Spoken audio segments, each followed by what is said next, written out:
যার যতটুকু প্রাপ্য সম্মান সেটুকু যদি একজন আরেকজনের প্রতি না দেখান তাহলে কিন্তু এটা মানে অসম্মান করা হয়। কালকে জুলাই যোদ্ধারা পার্লামেন্টে এসেছিলেন, পার্লামেন্ট চলা অবস্থায় তারা এসে কি বলেছেন যে আমাদের এ পর্যন্ত 2 বছর হলো নাহিদ, সার্জিস, হাসনাত আবদুল্লাহ একটি দিনও খবর নেয়নি, আমাদের পাশে গিয়ে দাঁড়ায়নি।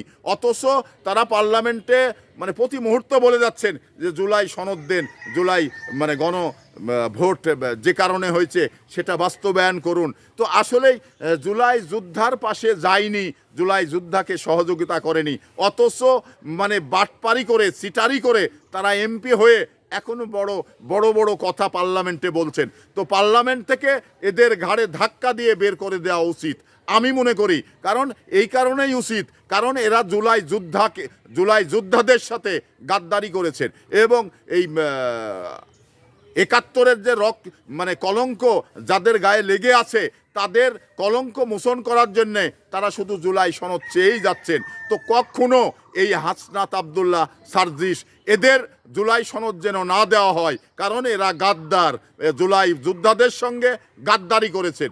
এদের মানে কোনোভাবেই এই প্রতারণার শিকার বাংলাদেশের মানুষ হওয়া যাবে না।